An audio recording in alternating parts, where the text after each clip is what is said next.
Yes, we're now Sorry, I recording. was doing other things and forgot to hit record. Not a problem. Adequate public access does not require the inclusion of public participation unless such participation is required by law. This meeting may, depending on time, allow for some public comment. For this meeting, the HAB is convening via Zoom as posted on the town calendar.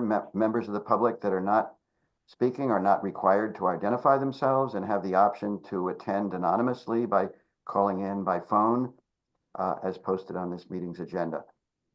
Please be advised that this meeting is being recorded. Anything that you broadcast may be captured by the recording, including your video if you have it turned on. If you do not feel comfortable sharing your video, you're not required to do so to participate in the meeting. While anyone is welcome to make their own recording of this public meeting, we ask that you first let the chair know. All materials provided to members of this body are available on the town website as links in this meeting's agenda. This meeting will follow the agenda unless I note otherwise. And I'll just remark at this point, we have two main agenda items. And because we have our town's chief financial officer, Lincoln Heineman, as a guest, I've told him that we would put that agenda item first of the two. So welcome to members of the public. I see we have at least one other member.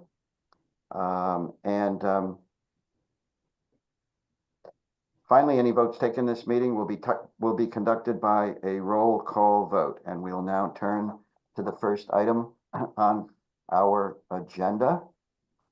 And you'll notice that I've not formally called a roll call of the staff, and as long as I'm confirming that all the HAB members are here, I don't have to officially call your roll call you either.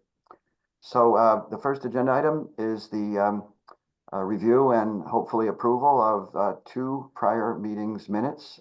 Emily.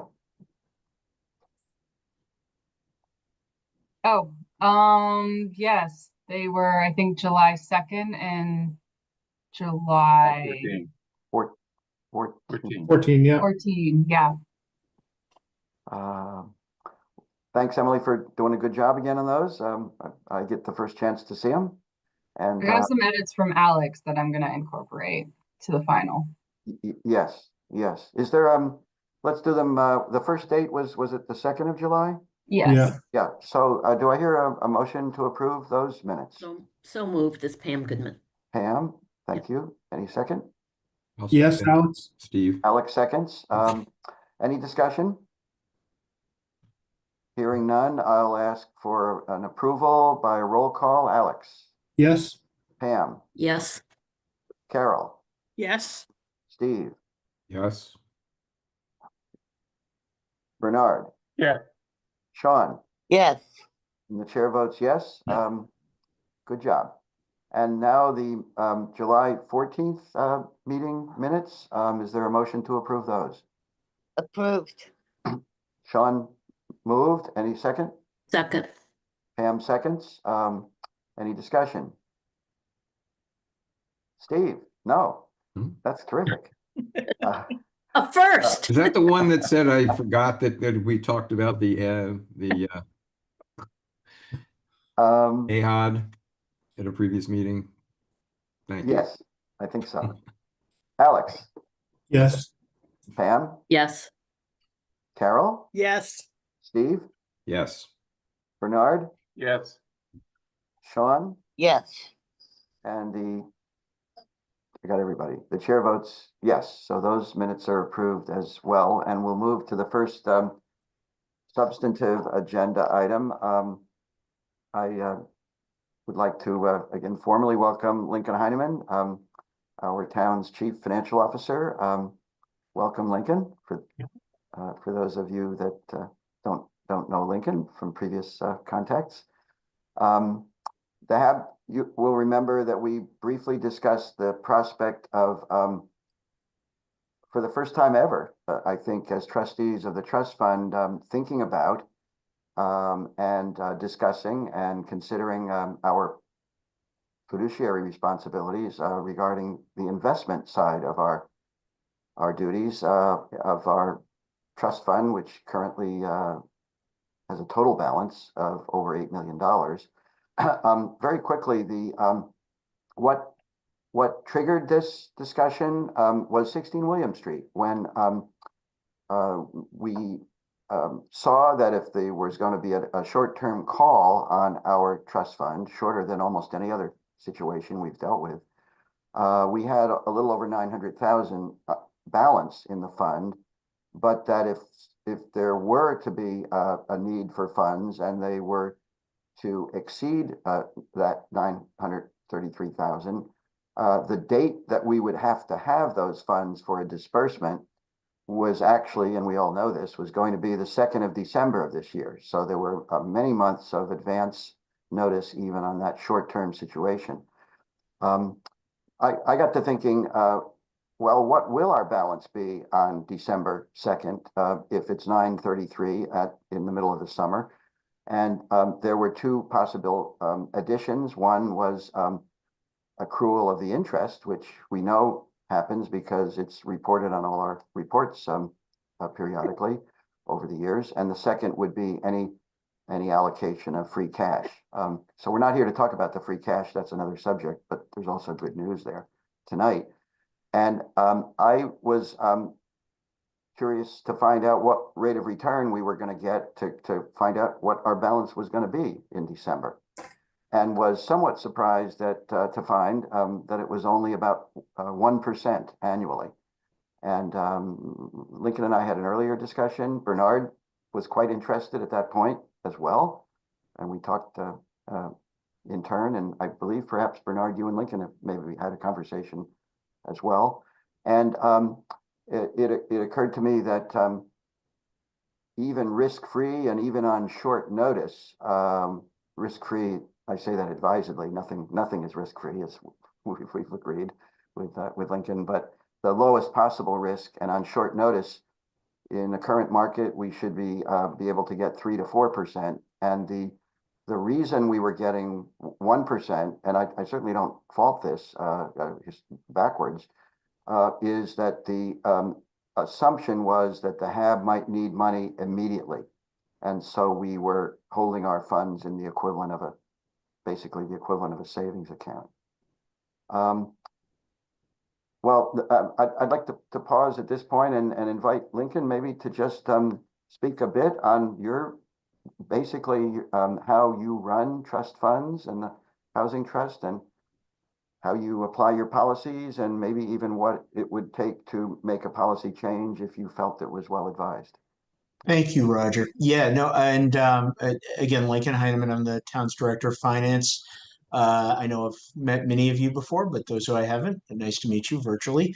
And thank you for the opportunity to come and speak with you. So as Roger mentioned, he and I and Bernard and I did have some conversations about this, and had a chance since then to do some more thinking about what may be advisable. And then as Roger intimated, it would be great to get some feedback from the committee as a whole as to where you'd like to go with this. So we have, let me pull back a little bit and give some general idea about what is allowable with respect to the investment of municipal funds, including housing trust fund monies.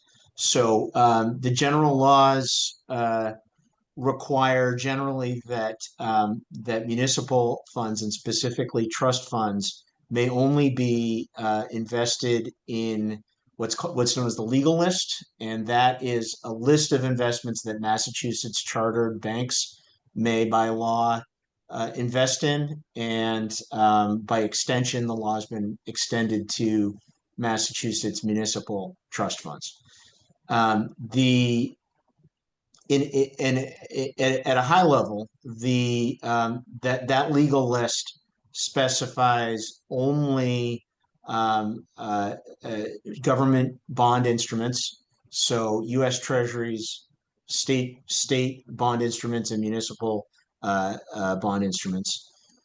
Some other limited limited bond instruments. And then in terms of equities, it's very limited. So there are, as a practical matter, to achieve higher returns, there are 22 stocks, 22 stocks that are not insurance or certain regulated public utilities in which Massachusetts municipal trust funds may be invested.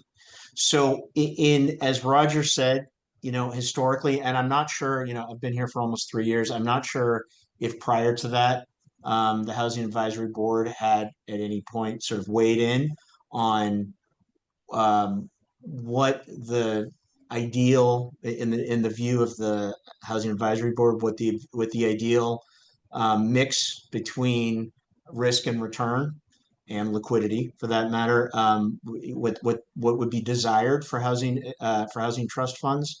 But what in doing some more thinking about it, and in speaking with one of the town's primary financial advisors, what I'd recommend and what would be helpful, I think, to get feedback on from the board would be a sort of a desired rate of return. So as a point of information, so we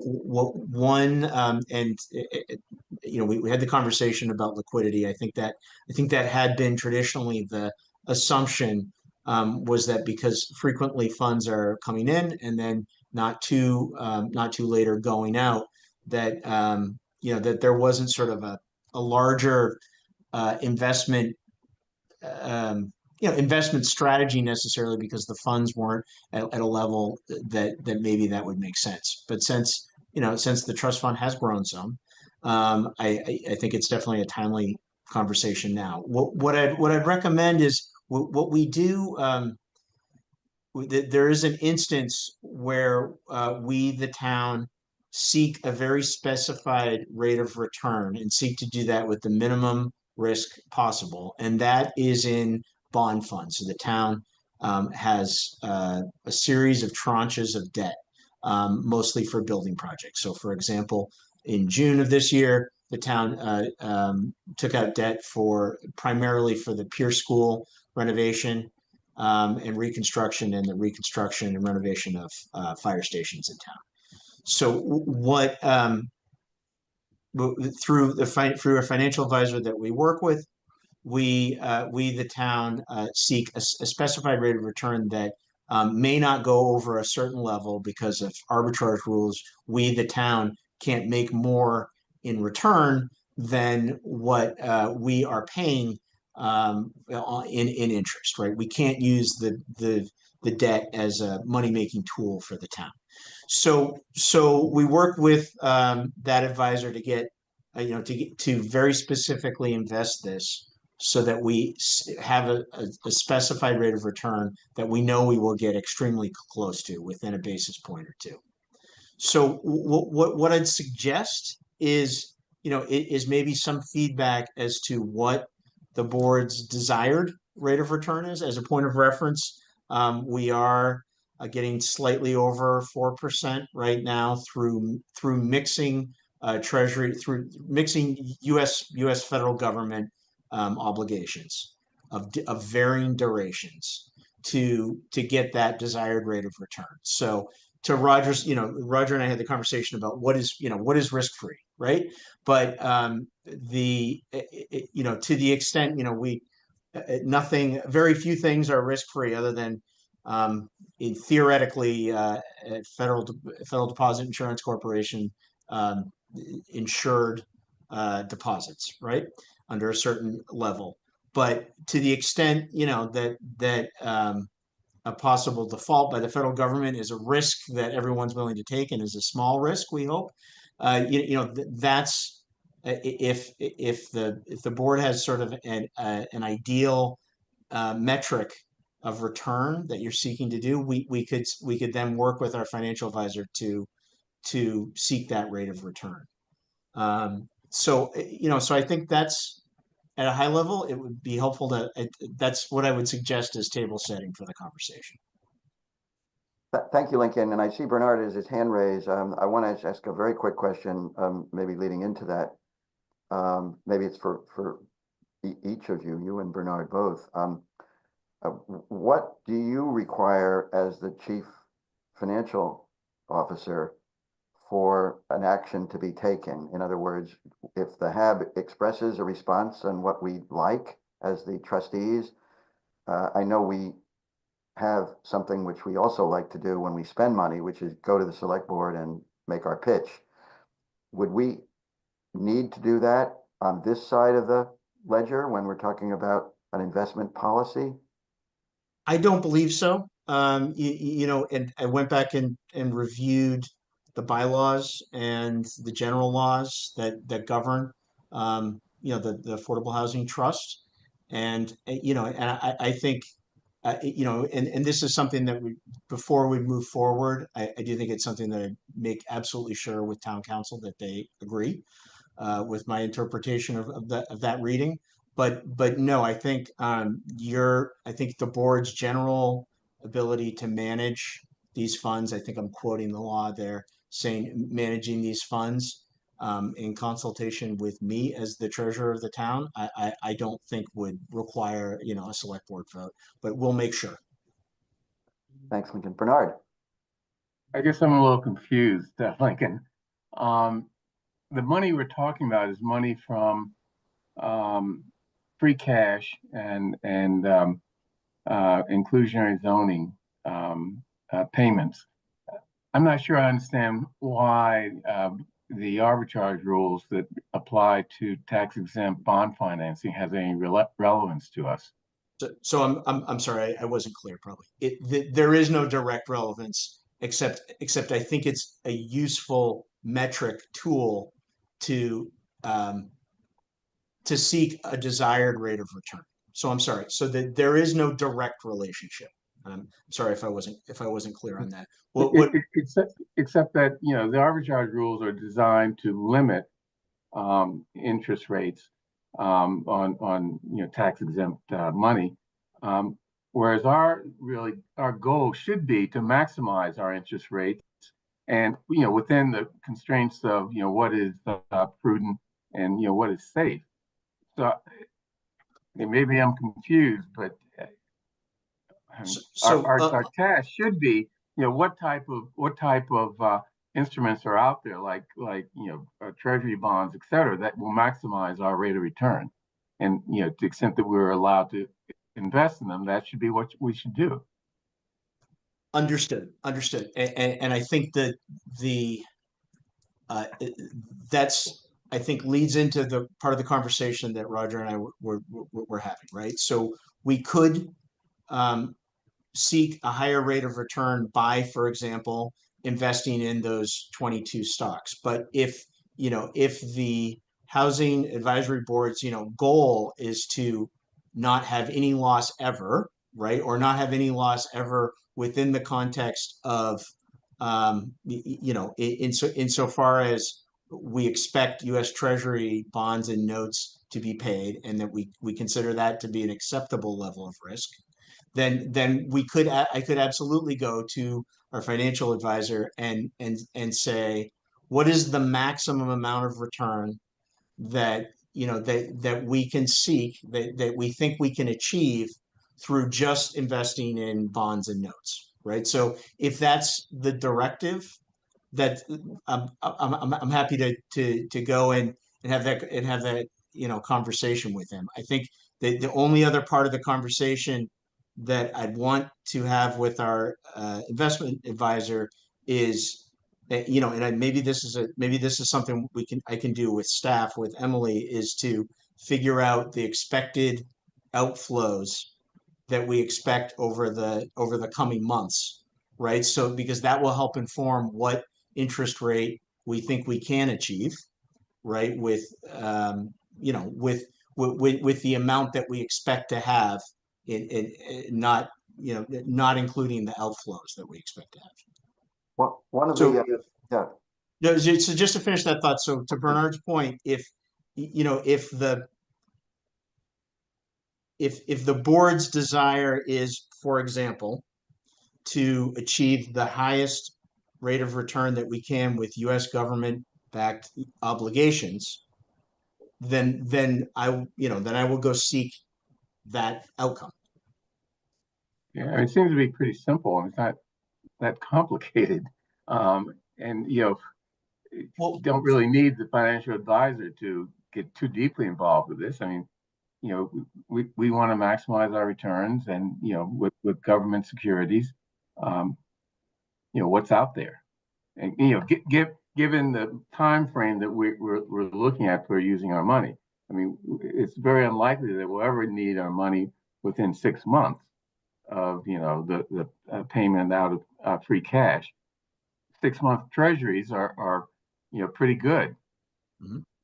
I mean, I guess I just don't see this as a complicated issue. well, what And I wanna I make think sure. if the if it doesn't require much conversation, and if the board's in agreement that yes, there is a desire to not be invested at all in equities and entirely in US bonds.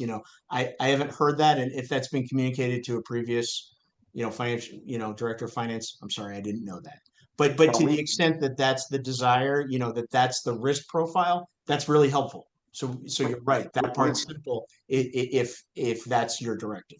We've never had, and I'm almost chagrined to say, because looking backwards, we've never had a discussion like we're having right now as the trust fund trustees. Right. And I wish we had, but we didn't. So your predecessors have never had this kind of a conversation, Lincoln. A couple of things that you mentioned. I see we've got Alex had raised his hand and Steve, but just a couple of things that you had touched on, Lincoln. One, in our conversations, I gave some of my personal, maybe relatively conservative opinions on this, and that's why we're here, to have the whole board discuss it. Among those were, I didn't think that we were going to want to invest in stocks, and that we didn't want to have in an investment where we could see the market cause the value of our fund to drop based on market conditions. That was one thing. But that's going to be up to the board members here. The other thing, but equally important, and I saw a couple of people nodding, the perfect way, if you would, to do this is to project regularly what we think is going to be disbursement needs. Right. I understand that, but the reason that I don't think we should set this up where that's a part of a standard procedure is that's a regular call on staff time. Emily, we've pushed to make sure we get timely reports for the HAB, and we're going to have one later this evening on our resources and the whole status of our resources. Unless I'm told by Emily and staff and Ioana that this would be nothing, and they could add, with one hand behind their back, time-wise.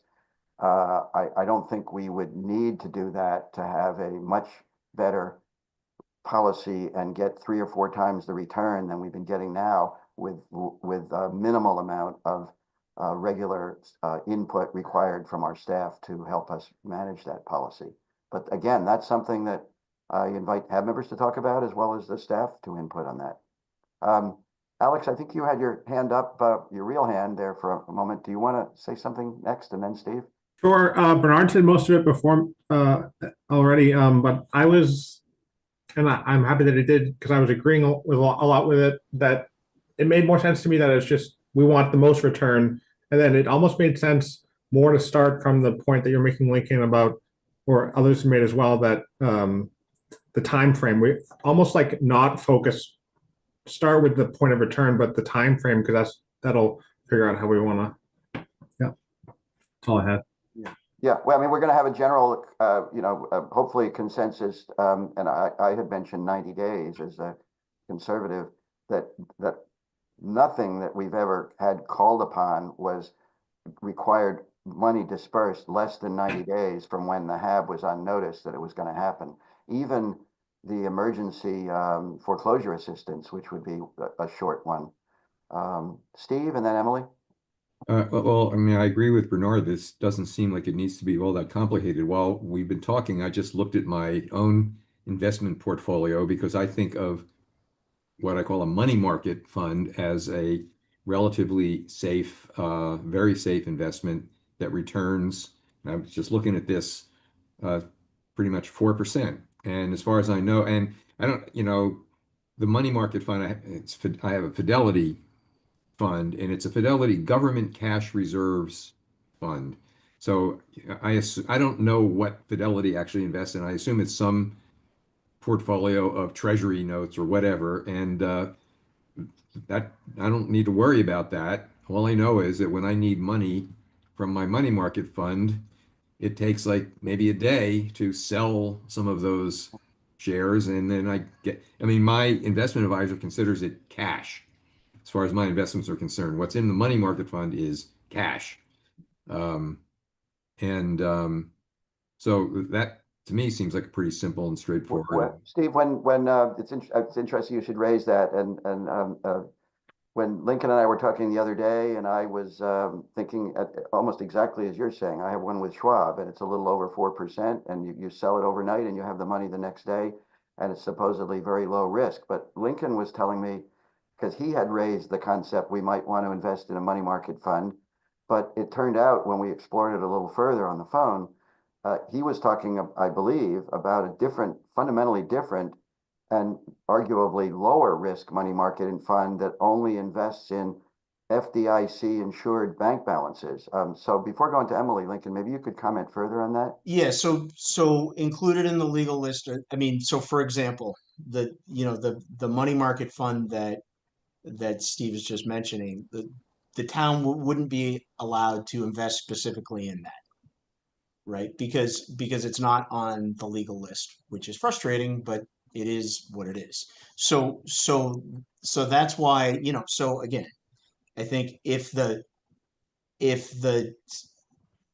board, knows that it does not want to invest in equities, but instead wants to seek the maximum rate of return from government obligations, that is a thing we can, I can and we will do, right?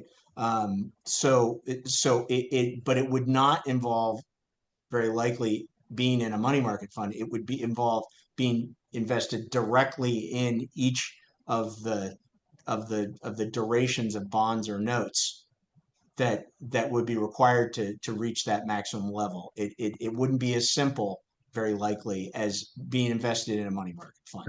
Well, does that make sense? Yeah, I mean, I don't know if it makes sense, but am I explaining the law clearly? it does make sense, but if you ladder bond funds and you have a mix that goes out multiple years, Right. you're not taking any credit risk, but that's only one of two big types of risk. The other is interest rate risk, and a bond 5 or 10 years out or whatever, if market rates change, the value of those bonds when you go to sell them could be less than you paid for them. And so Okay. anyway, I'm not sure if we want to do that or not. Emily. Yes, just a few things. First off, we do commit funding to different projects and expect the money to be there when they need it. I don't know if the riskiest choice would affect that, but that's something to think about. Also, we had that one emergency request for funding.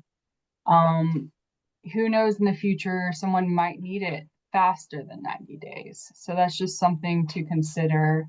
So some of these requests could be pretty urgent. So we might want to have some flexibility with some money. And I believe there's something about 400,000 reserve. Roger, if you know what I'm talking about, I think we discussed that briefly. So maybe like some of the money could be a little Right. more liquid. Yeah, I agree. I Yeah. can figure out how to raise my hand. Oh. So I sort of You can use agreed the real with, hand if you want. yeah, I'll see you. with Bernard. I think we want to maximize the return, but make sure we have some flexibility. And so I'm not a money market person or a financial person. I just don't think it's that complicated. I think that that's what we want to do. We shouldn't be getting 1%. I think it is important, even though it, will create additional work for Emily, but I think we should get quarterly understanding what our potential draws are for the rest of the year. And if it keeps up to date, that shouldn't be that much work.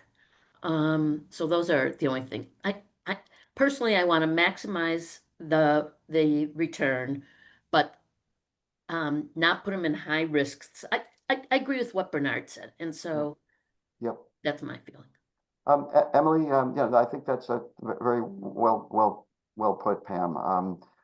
Emily, can you comment, without having had a long time to think about this, Mhm. what you think it would take, and between you and Iwana, both of you might comment here, please, for a quarterly evaluation of what you see as the next quarter's expected disbursements? Yeah, both coming in and going out. Iwana, yeah, Yeah, I'll let Iwana answer this because she has a better handle on the yeah. financial side. Roger, I think coming in and going out, that's not a problem because we're at the meetings, we know what we promise. And one of the things, especially we promised Walnut High with 3.2 million, 3.7 million, and they're not going to be ready for that so we kind of have an idea when that's going to happen. One of the suggestions, Lincoln, that I just through my head, I'm thinking is the financial advisor that we have. If you need, when you speak with them, you might want to consult with them and see what would be the best angle for us to take if we should, because definitely we don't want to invest the whole $8 million. That's not going to be feasible or make sense, because when we need to address an emergency, we won't be able to have money right there. So I would suggest that we suggest a percentage of it and keep a percentage in the bank. Possibly if we can get an account with a higher interest rate that we can access readily, that would be great. But then we could, invest the rest to make it more money on what, so we'd have more to help people with. So in terms of giving you, knowing when we're going to need that money, as soon as the board votes, we know when these monies are going to be needed. So we'd have time. So far, I've not seen, maybe once or twice, that we needed to instantly. Most times it's a matter of a few months. And in Walnut High, it will be almost a year. So Iwana, let me break in a bit on that one. So it's easy to say when it's going to start, you're referring to the closing. But one thing that I don't think that we've done before, but you all may be doing it, and I might not be there knowing this. Once that project closes, there will be, it's like a construction loan. We are going to have a series of disbursements that are going to be scheduled, Right. and the housing authority will call on the timing of disbursement. So what you all would need to be doing is not just projecting when the project is going to close, but and have you been doing that in past projects, actually projecting what they call the drawdowns of that, and when they're going to be on a calendar, when you're going to need the money, on which a series of dates going out over the project construction period? What I've seen, Roger, is we usually have some idea when they're going to be closing. The exact date, we usually don't know that, because as you know, with closings, they're going to close next month, something happens. This is not the closing. No, that's not what We're the not talking question about the is. closing. Yeah, the question is, when a developer puts together their financial analysis, they're going to show what month, what year they think they're going to need the money from, whether it's you, the bank, whoever their respective lenders are. So the question is, I assume we get that. I assume that's part of when they ask for money. They provide us a draw schedule. And so I think that's what you would need to see to be able to do the kind of analysis you're talking about. So Carol sent something in the chat, which basically says, does it make sense for the staff to go back and, based on this conversation, make some suggestions rather than trying to work it all out here? Because it seems like there's no one on the call who's saying we should go for the maximum risk and forget about anything else. That's all we care about. No one's saying that. So it seems like this may be, but as Bernard said, and he's got his hand back up, this may be simpler than we're making it too. I'm not sure Exactly. the advice of any third party. Right. Bernard. That's Yeah. And maybe it's more complex than we think it is. Because Roger did raise an issue that, we should at least think about, and that is what happens to our principal if we invest in, for example, government securities. When we want to sell those securities in order to pay a draw on that's coming up. If interest rates go through the ceiling, the value of that bond is going to be reduced. So that is a risk, and maybe the complexity is we do need to have some involvement by our financial advisor to sort of figure out what those risks are, risk to principal. Yeah. But I still think at base it's not as complicated as it seems to be. We just need to make sure that we're covering all our bases. For those of you that don't know, Bernard, other than being the chair of our select board in his working career, was an attorney who dealt with bond issuing for a state agency, right, Bernard? State agency and others. Yes. So let's just try to wrap this up. So what do we think the next step is? Do we want the staff to do some sort of look at their expected draws? I mean, this conversation can go on forever. How do we? I want to call Lincoln because he's got his hand Yeah, up. I mean- then I'm Sorry, gonna make a Lincoln. suggestion. Again, someone's got to that's- teach me how to That's read. okay. From what I'm hearing, I think we can make this simple because this is helpful to hear. I'm going to restate what I think I heard and tell me if this is wrong. It was really helpful to hear what the risk appetite is of the board, and this is, I think, what I heard, which is that the board would like to have the maximum amount of return possible without using equities. And so, and so based on that, and then based on a conversation that I think Ioana and it's that Ioana and I and Emily can have internally to plan out how far out expected draws are. With those two pieces of information, we can put this together. I don't think it's any more complicated than that. It's really helpful to have that feedback, if I'm stating it correctly, right? That the desire is to have the maximum amount of return without using equities. And then, we can go and achieve that. And the internal staff input regarding expected draws will help achieve that. And, I think it's as simple as that. It's helpful to have this feedback. Tell me if I didn't get any of desires from the board correct. I think I see some thumbs up, but I think there's one more dimension before we, that's easy. But I don't think we should invest long-term for the reason Bernard mentioned and I mentioned earlier. Right. I thought we had agreement on that you might do some 90 days, but there might be ones with shorter. You might bifurcate. I think it should have a cap of to be very conservative, irrespective that we're going to do the projection of disbursements, that we don't have anything invested in anything paper that's longer than 90 days. If we have a huge amount of cash and we know that it's not going to get called on, that seems like an unnecessary parameter for them to come back to us. I feel like that's not necessary. You can ladder out when you need your money, just like you do on. This is capital. This is not operating. It's capital. It's not different than what they do on the bonds. I mean, on the cash flow for a construction project, we can do reasonable cash flow projections. And, if there's some compelling reason that we shouldn't go beyond 90 days, maybe they should come back and talk to us. I don't see why that's even necessarily a condition. Well, if you have 10-year bonds, right? you have 10-year bonds in your portfolio, I don't think we should be doing right. I said I don't think we should be doing 10-year bonds. I don't either. But you might do 6 months, you might do a year, right? I mean, if we're not going to leave $3 million to close for another 2 years, you got to have that, but you match that with when you need it.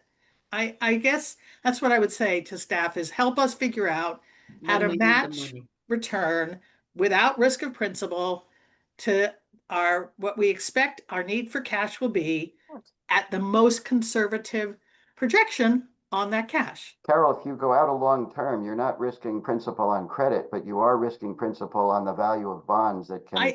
I understand, but long is not like, if you're not needing the money for Yeah. another 2 years, a Yeah. year, you're not, it matures and your money's there, you know? Yeah, I would see that you could go longer than 90 days, but I think we ought to have a some firm absolute cap that doesn't get us into long right. bonds. But You why wanna- don't we have them come back and talk to us about that? Okay. Yeah. Yeah. I mean, we wanted to And- say it has to be notes, fine, but I Yeah. don't even think we need to say that right now. One of the things, Roger, that, with the affordable housing funds that we have, this is funds that should be easier to access if there's an emergency or something else that has to be done. So what my charge to Lincoln would be is if you could have a conversation with the advisors as to, because we're just trying to get more money on the fund, on the, more than 1%. So if it's a matter of, I don't know if anyone here is a financial advisor, they could, say bonds are better or what's better, but I would say if you speak with them and just tell them what's on the table, what we would like, and see if someone would have a proper advice for us, because we're not talking, as you say, 10 years investing or 20 years investing, because that's not what we're trying to do. We're just trying to make more money on what we have, whether it be short term or otherwise, so that we'll have more money to help to do these things and find more affordable housing. The So first, I the would first want goal, to yeah, s- the first I goal wanna is more say- money, a greater Yes. multiple of what we're getting now. That's the primary reason we're talking about this. That's Yes. the secondary but critical is knowing and limiting the two critical kinds of risk. Bernard? Yes, and if you could speak with them, Lincoln, and then you could get back to us in a letter or however, just to say, I've spoken to them and these are the ways that we could invest this money. Then we could, better talk about it, say, hey, yes, thank you, this is what the board would like to do. It may take a month or so, but if you could, I think that would be the better thing for us to do. That's just my suggestion. Rather than, we're, the talk of different things and we're not sure what's the best way to go, because we don't want to lose anything. We just want to gain more. And what we're getting is not much. It's like $2,000 when I look at it for 1 month of interest on, Yeah. $8 million, and that could be better. And we'd like to see that better and like to know how to do that. That's bottom line. Yeah, so Bernard? just, Yeah. Oh, Yeah, let me just say, all I am trying to say is that what we do need from the financial advisor is their estimate, their guess as to, what securities are at risk for losing principal, given, their expectations of bond, of yield over a certain period of time. I mean, they may say that, you're safe in terms of preserving your principal if you go out no more than 6 months or 90 days, 6 months. But once you get beyond that, a year, then there are a number of issues on the horizon that you should be concerned about that could reduce the value of your bonds. I mean, especially in today's political economic situation, I would hope someone would look at what the risk is that interest rates are going to go through the ceiling in the next year. So, I mean, that's not something we can figure out, but financial advisors are supposed to have the best guessing tools. Exactly. So they're our financial advisor. We've laid out what our parameters are. Have them get back to us and tell us what they think. I mean, we could spend all night talking about. So, yeah, but we have never talked before, so this is a No, good I thing to get out. understand. I think it's a great conversation. It's just, we're sort of going in circles. So, we'd like to get something done timely, and I'd say outside limit that we get this a decision made by our next meeting, although I would be completely open if to taking Carol and other suggestions and Pam's if we left this with Lincoln and our staff, and maybe say and Bernard, that if the staff and Lincoln and Bernard want to adopt a policy consistent with this discussion, that we will approve that to be done without us having to come back and weighing in. So one of two ways. Do you want to wait and actually vote at our next meeting, or do you want to authorize those people to do this after having heard this discussion? What does the board prefer? Yes, I Pam? would like them to come back and let us know Okay, what it is. okay. And We'll then we we'll can put it do a on the quick agenda for next conversation and month, vote. but with the expectation that we will have a policy in place and we'll be earning 3 or 4 times as much money after our next meeting, but not necessarily before. How's that? I think that makes sense. I mean, Okay, good. a long time coming. Thanks, Lincoln. Thank you, everyone. Lincoln. Thank you. Night. Thanks, Lincoln. Take care. Next agenda item. We had BCDC come, as you recall, seeking, and they had written a letter of request for a building permit waiver on their upcoming project, and I perhaps responded a bit too quickly in the HAB meeting that we had a policy that was extended only on a case-by-case basis and exclusively to the BHA for reasons that had been discussed at length previously. There were at least a couple of HAB members here, and I know Mike Jacobs, who's not here, who thought that maybe we were moving too definitively and not entertaining an expansion of where we would recommend. Remember, we're only recommending, and the select board with the consulting with the building department, the building commissioner are the final decisions on that, basically the select board. So we want to have a discussion about that. I don't have any preconceived notions about where we would like to end up, but I'd say the range of where we would end up recommending would be status quo, BHA only, case by case only. Considering various ranges of expansion to either Brookline only entities. Jonathan Klein has, who's not here now, but has given us a letter and has some pretty firm feelings about wanting to go much further in a relaxation or expansion direction on this. We'd like to formulate a recommendation that I think coincides with the majority of the HAB's thinking on this. Can I say Pam, something? and then Yeah. Bernard. So, I've thought about the sum, and I understand perhaps the concern on the part of some people in the town not to sort of quote unquote open the floodgates. But I think any project that receives tax credits, whether they're 4%, 9%, should be eligible to receive a waiver. I don't agree with it should only be Brookline developers, Brookline based, like the CDC.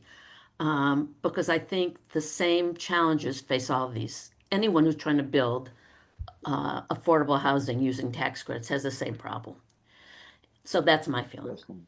Yeah, interesting. That's a way, another possible logical way of looking at it. Bernard. Yeah, a couple of things. First of all, I asked Chaz to put on the select board's agenda a discussion of this to come up with a policy of the select board. And the things we have to take into consideration is that when we waive these fees, we're really someone has to pay for the money that's not paid in fees, because that money is used for basically the operation of the building department. Mm-hmm. And both in terms of staff time as well as the time needed to do the various inspections, et cetera, and other things necessary to make sure that buildings that go up are safe, basically. I mean, fees cover, you have a general building permit fee, which according to the website of the building department is $20 per thousand for construction. So, on the BHA project at Walnut High, which will be $75 million, you're talking about a waiver of $1.5 million in fees. That's a huge amount of money, a huge hit on the building department and their ability to do the work that they're required to do. I mean, you know, in building a building, you have look for a list of what type of inspections there are. I mean, it starts with the foundation. Is the foundation secure? Is the concrete, you know, the type of concrete and applied in a way that's going to be able to hold up the building, you know, over the long term. You know, when they start framing, they got to do inspections there. When, you know, electrical and plumbing put in inspections, mechanical systems, more inspections. And it goes on and on until the end of the you know, construction. So the initial building permit for the Walnut High, maybe $1.5 million, but then there are other inspections that also you know, have fees, much less. I mean, based on, you know, for example, the cost of the electrical systems, you know, which is be a lot less than, you know, the building itself. So, I mean, when you talk about waiving fees, I mean, you're taking a lot of money out of the building department and undermining their ability to do the things they need to do to make sure that, you know, buildings are put up properly. So, I mean, I don't know what other select board members, you know, thinking. I do know that the building department is not really happy with the idea of expanding the fee waivers. I don't think they're really happy with giving BHA fee waivers. And, you know, we may look at that in terms of, you know, do we waive fees across the board, or do we waive, for example, you know, the initial building permit fee? So, you know, that's, you know, my thinking. And I think that's the thinking of building commissioner, who I am told feels very, very strongly about this. So. Same thing, Steve. Well, just riffing a little bit on what Bernard is saying. First of all, there is the possibility of maybe it doesn't have to be all or nothing. I mean, could we consider reduced fees for certain types of projects? And actually, do we know whether the town is going to waive the fees for a project as large as Walnut High? That is a lot of money. And another thought that comes to mind is that if you look at most of the larger projects that are going through the building department these days, Walnut High isn't there yet, but you know, they're just completing 32 Marion, the new project, Hebrew Senior Life on Center Street. Some of the bigger projects in town are projects that are being built by nonprofits. And I don't know where those larger projects and how much revenue in theory that would bring to the building department versus the many small projects that certainly we on the planning board don't even see, you know, that don't require any relief. So I don't know what the revenue spread of the building department looks like when you compare a few big projects, you know, where the construction costs are in the tens of millions of dollars versus the many small projects with, you know, construction costs of 6 figures or less, and how that would affect the overall revenue of the department. So I'm not ready to go along with a broad expansion of fee waivers, but I might be willing to consider a limited, you know, partial waiver of fees in certain cases. But I think we have to be clear what the it sort of feels like a little slippery slope. I mean, I really don't feel comfortable. I mean, I understand what Bernard's saying, and I think it's a real issue. I think that the BHA tends to have the larger projects. I mean, Hebrew Senior Life has a large project, as Steve said. But I do have an issue with only allowing fee waivers for Brookline-based nonprofits. I don't see the rationale in that. I understand it for BHA, but you know, and if the town, you know, really doesn't want to lose that revenue, which is totally a legitimate comment, then I would say, okay, let's just stick with, from my standpoint, the BHA. But I think I don't understand the rationale for only allowing it for Brookline-based development company. No, Pam, I was giving that by way of example, and I've heard Okay. that was one of the reasons given. Okay, I got in it. the advocacy. Thank you. I don't think there's a proposal at the Yeah, moment. okay, for doing okay. that. Just want to just add something that I meant to include, which is that if fees are not waived, then that adds to the construction Exactly. cost. And then these nonprofits, whether they're Just come looking to us based for or more not, money. they'll come to us. Exactly. And ask for that much more money. And Exactly. you It's know, just if we have the a- ability to do it, we can address the problem that way. Well, let's say that, I'm going back to what Bernard was saying a moment ago, in terms of the building department needing these fees, including the BHAs, to cover the costs of what they do.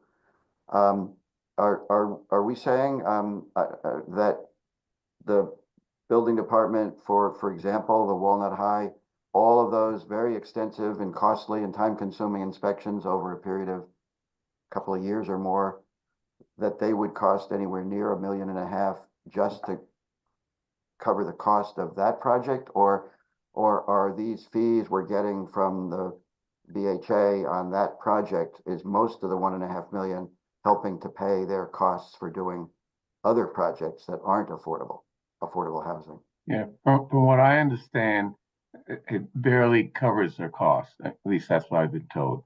So, I mean, it's not a moneymaker.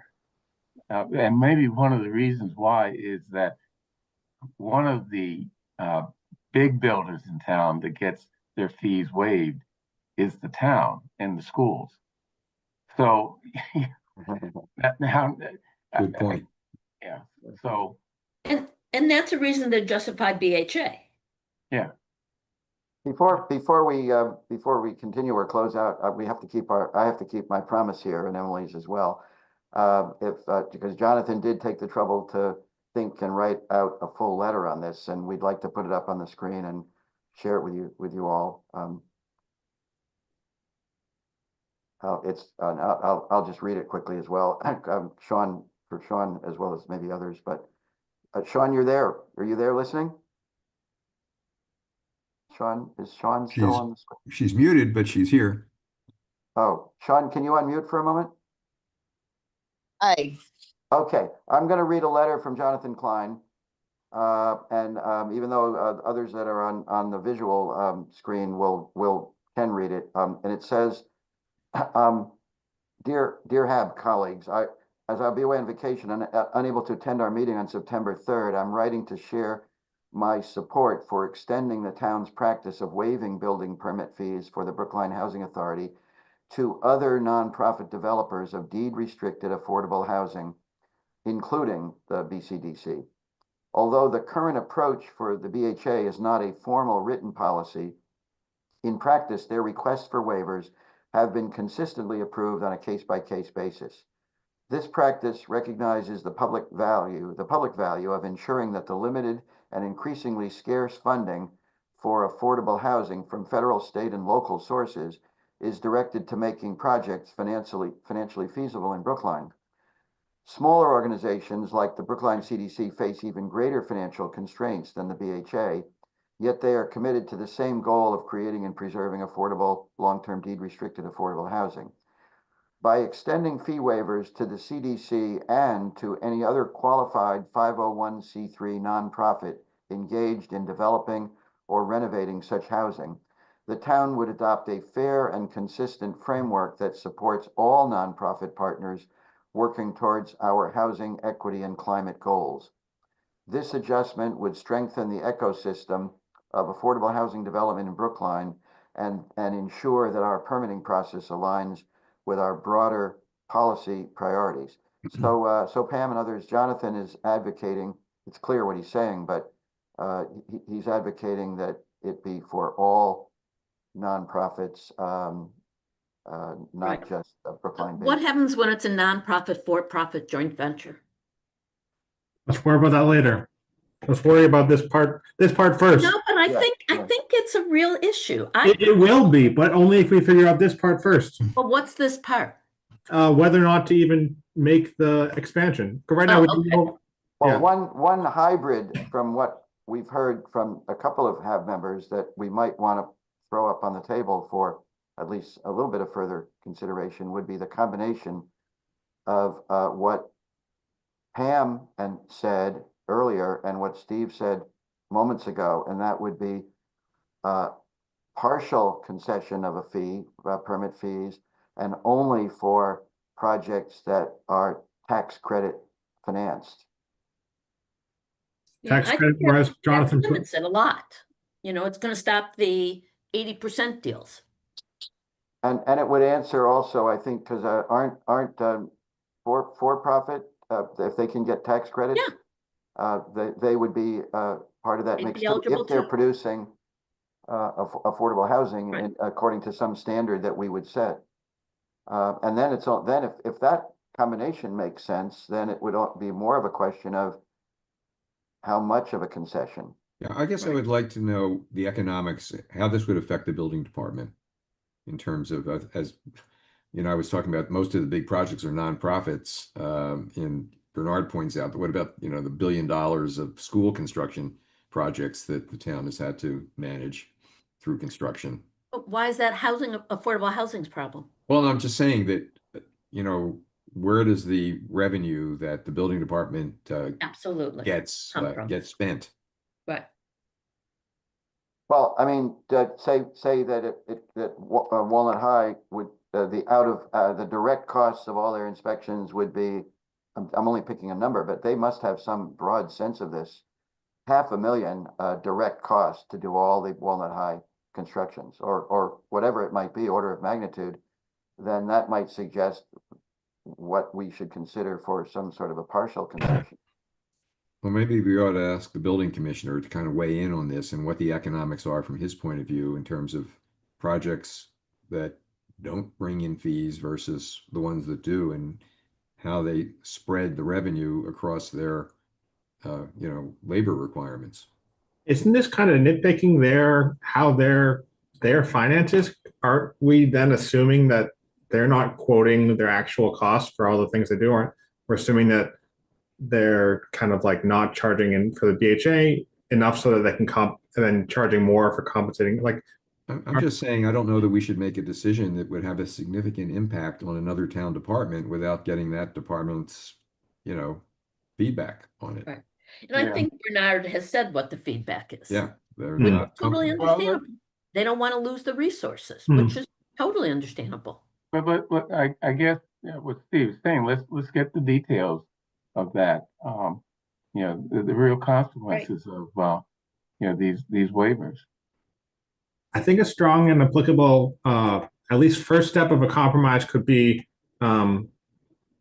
applying a waiver if we want to consider an expansion of this to, as Jonathan put, deed restricted only, and then so not just nonprofit, because they could be doing the for-profit and they could split like Yeah, they could be doing a mixed income deal. Tax credits might be a good catch-all definition for that, because that is deed restricted only, and it's Okay. got a lot of other you know, qualifications in it as well. It's at some scale, so it wouldn't be you know, twos and threes here and there. It would be a major project with a lot of affordable, heavily subsidized units. But as we discussed in the AHOD, correct me if I'm wrong, couldn't tax credits be used in a split mixed income?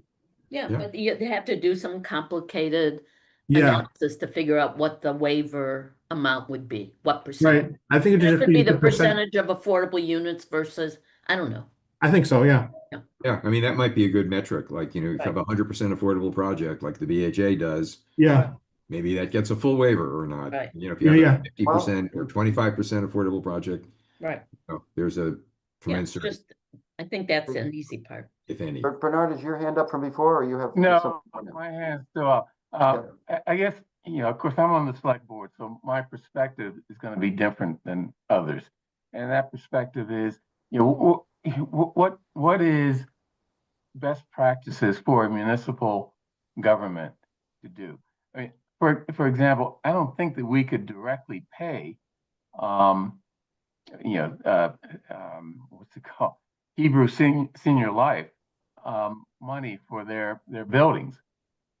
But, you know, what we're suggesting is that we indirectly pay them by waiving the building permit fees. I think that conceptually there's a problem there. And, you know, we can justify, I think, maybe not, make an exception for BHA because they are sort of a quasi-governmental body. But, you know, can we make an exception for nonprofits or for-profits, even though they're doing good deeds, like building affordable housing? If we can't do it directly, you know, we can't put it in our budget to pay, half the cost of affordable housing. Should we be suggesting that we do it indirectly? Other cities and towns have done it. So I don't think it's a legal issue. But I think, you know, it's really how much of an impact will it have on the town? And from the town's perspective, and this isn't a value judgment here, does it make sense just to leave it for the BHA? Because they don't want to, the town wants to ensure that the building department doesn't lose too much money. Can we just maybe get a little, just visually here, a straw sense of what Pam just said? How to have members feel at that basic juncture, BHA only versus considering other expanded eligible people. People that want, I think, favor BHA only to continue. Who feels that way? What's that mean, Alex? I'm 50-50, sorry. Oh, that you I thought you gotta should. have, it's gotta be 51-49. In that case, you Yeah. gotta put one thumb up or down. All right. I'm down. So BHA BHA only. What are we down on? Thumbs up would be a BHA, continuing BHA only.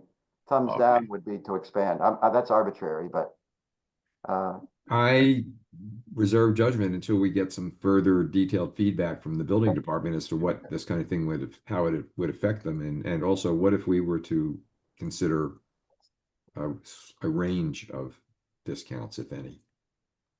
Yeah, I think it's really, I hate to do this to you, Bernard, but I think it's really the select board and the building department's call. Yeah, I agree, by the way. so we shouldn't, the HAB shouldn't even attempt to I think formulate a if I'm recommendation. the building department, I would show how terrible the impact, and I'm not saying this is wrong, impact that the loss of fees would have on his department. That's what he's going to say. Yeah. Because it is a loss of resources. And it's a loss out of the general fund. I mean, so it's not. Yeah, wherever the money, I don't know where it comes from, but. Well, no, I mean, that's important because it's money that can go to fire, roads and other things because it's from the general fund. Well, wait a minute. So that's different than what we were saying before. I was under the impression that fees that are paid relative to a development project goes to the defrays the cost of the building department. If we're saying something else now, that it not only goes to support the building department, but it also goes to support the fire department. No, that's not what I'm saying. Okay. Is it possible to know what the total building permit revenue the department brings in on an annual basis versus the total operating cost of the building department for that same year? Those numbers available? Yeah. I'm sure it is. But what I was saying is that, you know, when any money that comes into the town goes into the general fund, right? And, you know, if you and that money includes fees from the building department. So if you take away those fees, there's less money going into the general fund. So the general fund can't cover its costs, but then you're also sort of impinging on the needs of other town departments who have to make up that loss of income. Which is a serious problem. Pardon me? Which is a serious problem. Yeah. In the financial state of the town. Yeah. Well, but by the way, I think that it's appropriate for the Housing Advisory Board to chime in on this question.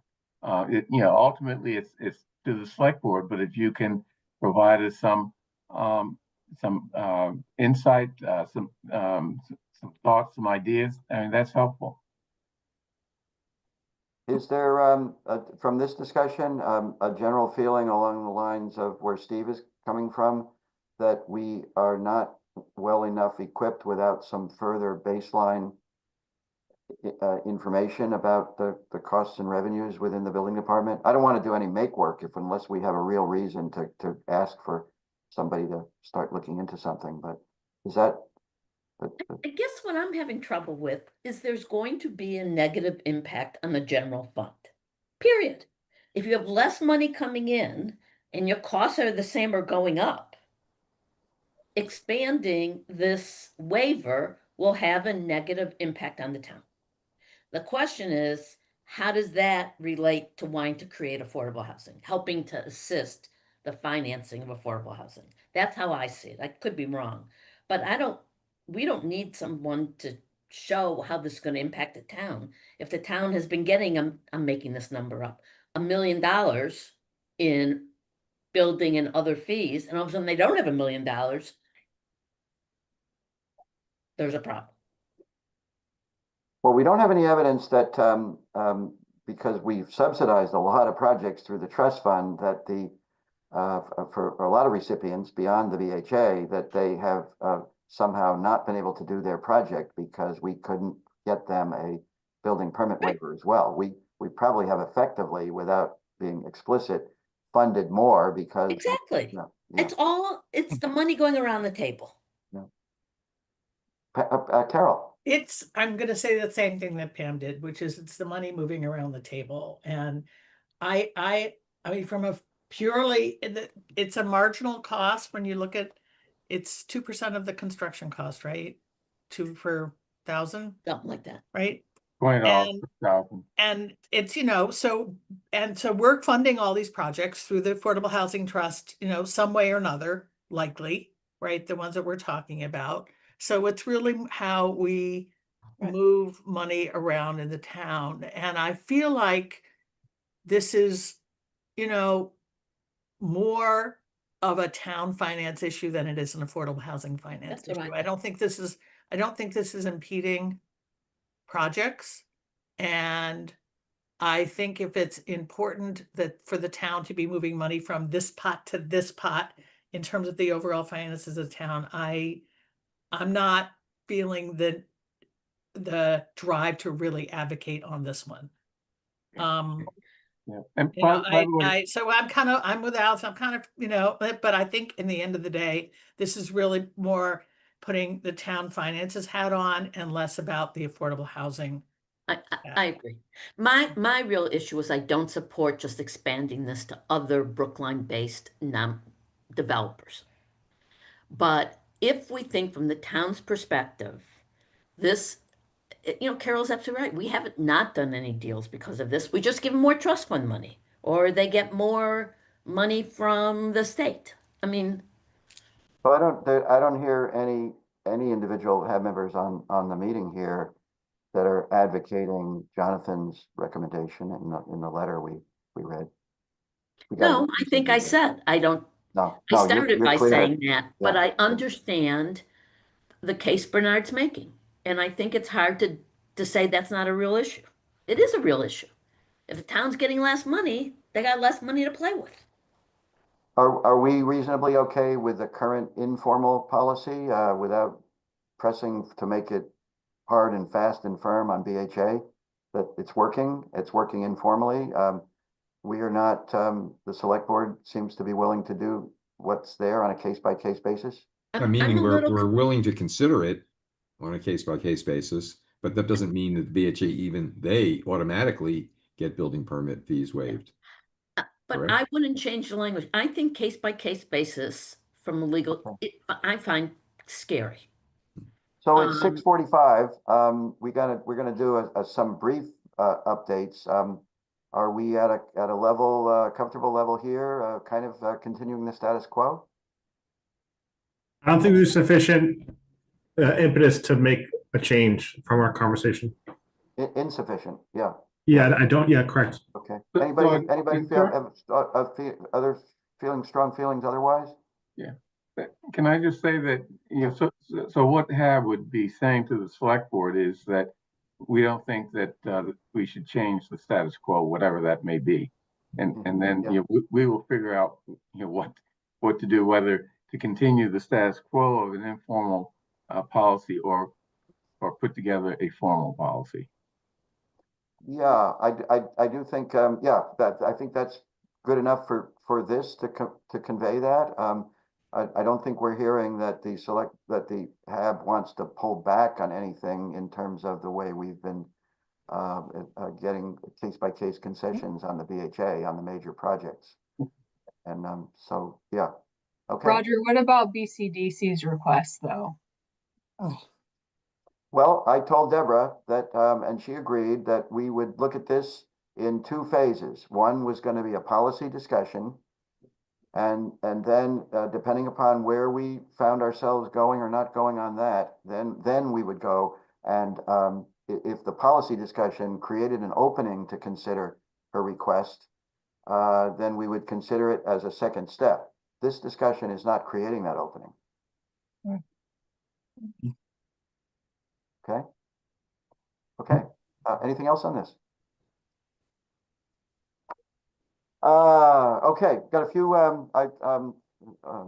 updates. Let's try to keep it 3 minutes or less, and we'll do okay on time if we do that. Alex, your first formal presentation to the HAB. Yes, ADU subcommittee update. yes. Or maybe it's not formal, but you have 3 minutes or less. Got it. So the ADU subcommittee met twice. We, let's see. We mostly reviewed the work that the staff had did to reconcile the town's bylaw to conform to the state bylaw. There's a lot of wording changes, and we got a lot of documents beforehand and things to consider. Primarily, what we ended up going with or moving towards is not to file a warrant article for the main warrant before whatever it is tomorrow or today for the special town meeting this November, and then possibly Kara offered the idea of something about there's a different timeline with a special meeting within the special meeting, which I'm less familiar with, but that's still under consideration. It's not definitive. It's like kind of thinking we'd like to work on this think about the process, how we're going to figure it out instead of rushing it through for a warrant. I mean, warrant article. And then 3 big things that we were discussing were requiring a parking space, which we mostly resolved as to not require a parking space, setbacks and height requirements. And there was the last one, which was Size. what was it, Emily? Size. Right, size that we haven't gotten to yet. Yeah, but that was the bulk of our conversations over the 2 meetings. Thanks, Alex. 16 William Street, a great success story. The public process generated a lot of heat and a lot of light. We have a qualified sponsor, Victory Programs, Inc. The documents are going to be done in time, we understand, for the September deadline, and the closing is we're fully expecting without requiring HAB trust funds by December 2nd. And really the action on that has shifted, even though the basic favorable decisions have been made, to the select board as the licensing approval, screening and approval for the lodging house, and possible special conditions that may to some extent address some strongly felt neighbor concerns. And I think that's the short version of where we are on that. Are there any rumblings about a possible lawsuit? No. I heard from an attorney who had been asked to represent the group and couldn't see any legal basis for any legal action they might mount. So that's all I've heard. Haven't Carol. seen any emails, so nothing. Yeah. So I just wanted to violate my own rule and just say something that to thank Bernard and the select board for the process they ran, and for the staff as well, and for the select board on their 5-0 decision. It was really impressive. Made me very proud. And I also just wanted to ask Bernard, maybe for a later discussion, is there anything that HAB could have done to be more helpful to you as you guys were taking this up? It was so fast and everybody just went so great and crazy, including staff. So maybe a question for the future, but I wanted to thank everybody. That was just outstanding. I want to second that. I was incredibly impressed with the police chief. And so I think the boards and our staff and the police did a fabulous job. Thank you. We would like Thank you, to convey guys. that to the rest of the select board. Watching, maybe just real quick, because it's a great question. Watching as it all unfolded and then looking back within mind, what might the HAB have done a little different or more or better than we did? I think that we could have articulated and thought through and discussed some more of these possible conditions, such as, I mean, maximum occupancy levels of the building, that sort of thing. But I think it's being done well at the select board level in any event. Yeah.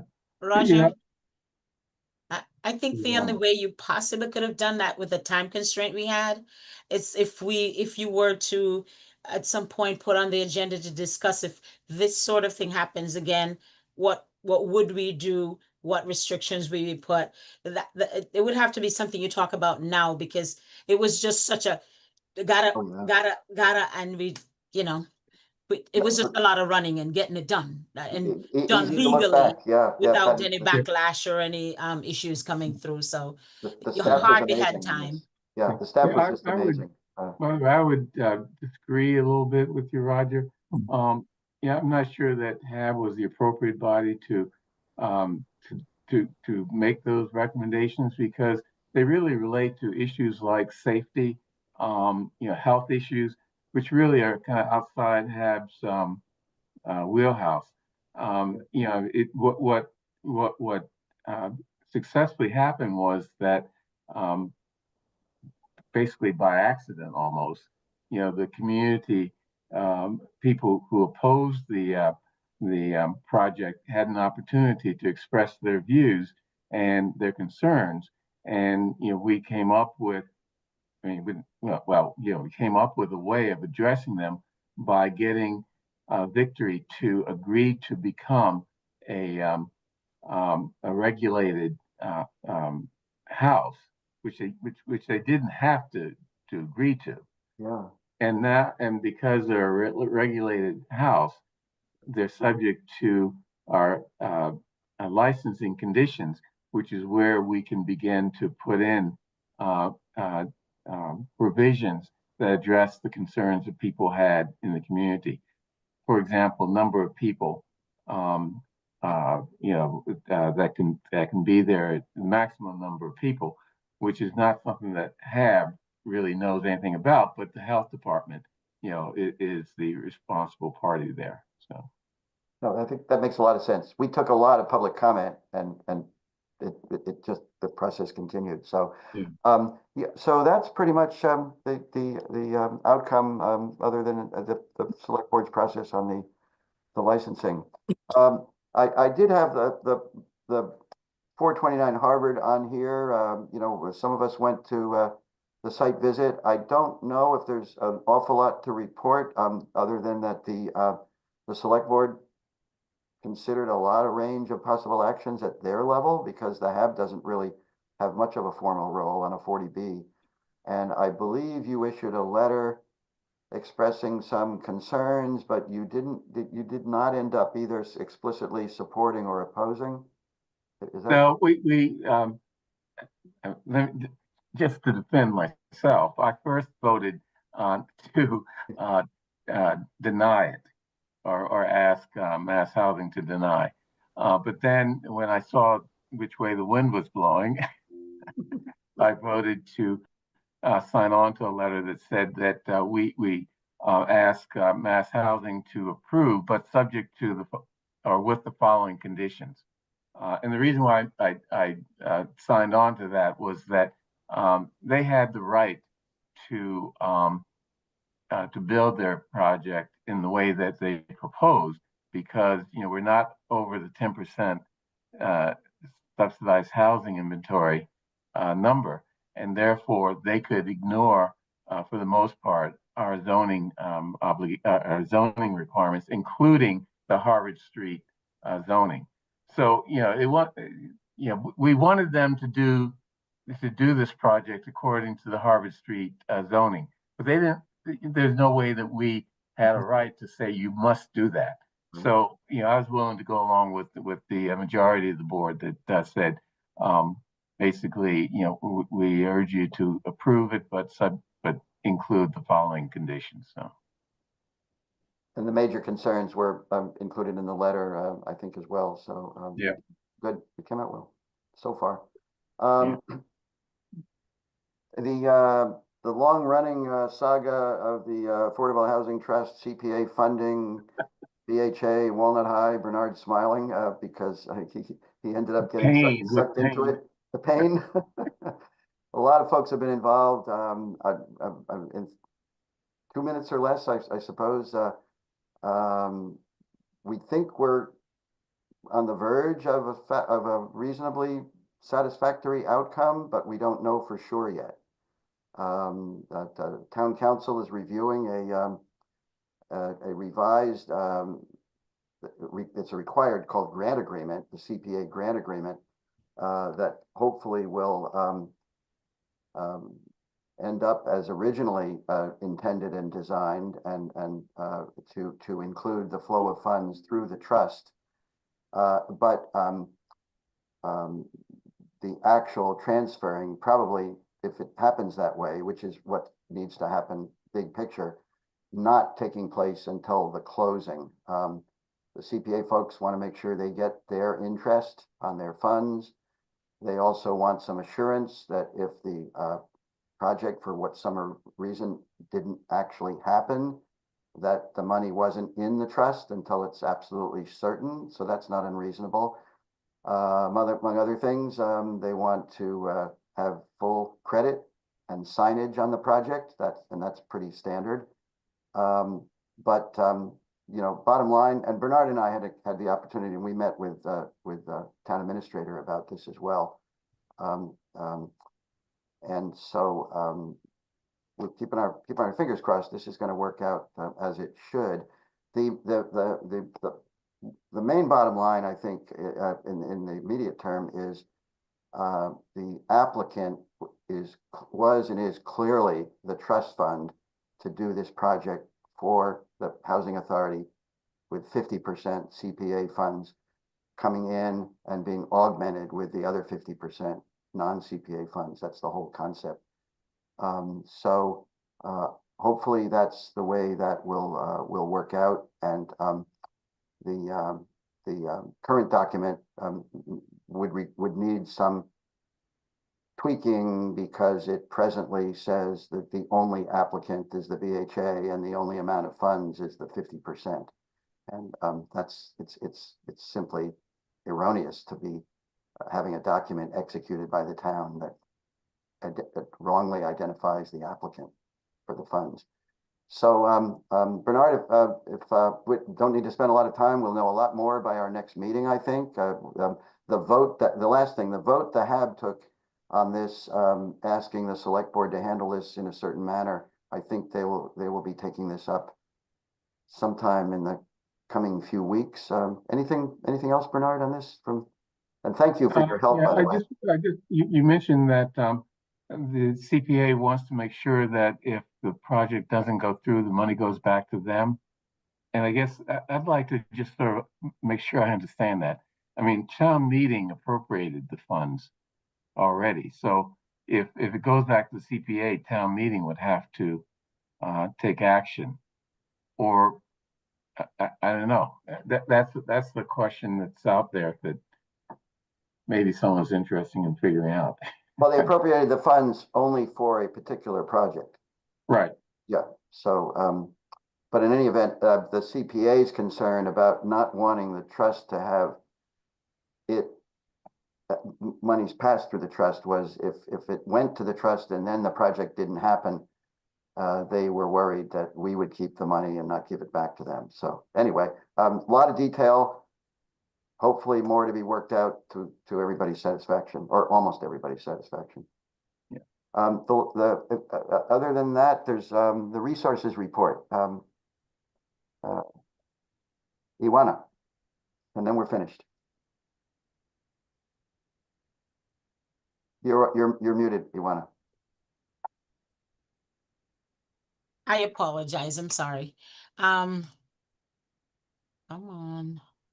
Yeah, at this point, we have, besides all of our obligations, we have 1,656,166 in the, that's what we have that we can spend, actual money for spending.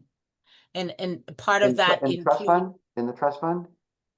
A small part of it, 400,000 is from the from CDBG, that we have some affordable housing money out there that needs to be used too. How did So the for the trust- 933, how did the 933,000 go up by so much? We had received in revenue, we had received, where are we? 200 and we received 68,073, 68, about 200 and something $1,000 in IZ funds.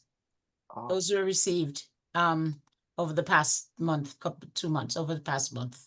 okay. They're all July. We've been busy. Well, I've been busy with inclusionary Yes. zoning, so I think we'll get a few more soon too. Good, great. Yeah, 236,580. That's what we had received. So that added to the 900 makes it over $1 million. For the this is just I see Steve's got his hand up, and we're gonna close I out here gotta real go. quick. Yeah. For the resources report, in the future HAB meetings, would it be possible to give us the shared screen and the standard format that you guys have, continuing to update, which shows the breakouts? Sure, Yeah, good. that's not a problem. Steve? Just Thanks. wanted Thanks, another Mark. update. I promise I'll keep it to less than 3 minutes. I know, one of the other committees that we, sponsored for much of the last year, the Affordable Housing Overlay District Subcommittee. We ended up with a pretty interesting report and some recommendations, which I think the HAB supported. My understanding is that Kara Bruton and the Planning Department also support the idea of moving forward with it. She thinks that the HAB is really the body that should move it forward. So I'd like to sort of suggest to my colleagues here that whether it's reconstituting the AHOD subcommittee that we had, or maybe a subcommittee with a slightly modified membership, that we do continue to move that forward and hopefully can be prepared to make some recommendations for a warrant article for Springtown meeting. Yes, yeah, thanks for reminding Steve before we stopped. And you had mentioned that to me, and it is I think if anybody else doesn't disagree, a good idea for the HAB to pick up the ball on this. And if it's via a subcommittee, I think maybe you're also right. It probably at this point should be HAB members only. We can decide maybe at the next meeting who would want to participate in that. Yeah, I know Jonathan's not here, but I'm guessing he would certainly want to I'm sure. stick around. I do as well. Good. Well, that puts you on 3 HAB subcommittees, Steve. Really? I'm not on the ADU subcommittee. What other Okay. HAB subcommittees? Yeah, the IZ looking for IZ a better zoning incentives for market rate units in 40Bs. I'm sorry, in IZ projects. So, Really? the one that started at your kitchen table. Anyway. Oh, right. Okay, yes. So, we've gone a little over our hour and a half. Sorry, folks, but, we came close. And if there's no other business, we'll adjourn the meeting.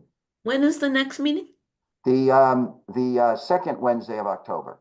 Okay, But I believe Right. it's is it the 8th whatever or it the is, 9th? okay. Yeah. Just want to make sure Sean know. Okay, We'll The send 8th. out an email. Yeah, the 8th, I guess. Yeah. Yes, Right. that's the date, Okay. the Okay. 8th. Anything else, folks? Thanks for sticking around the whole time, Carol. I know you were thinking. Bye. of it. So long. bye, everyone. Take care. Yeah. Bye.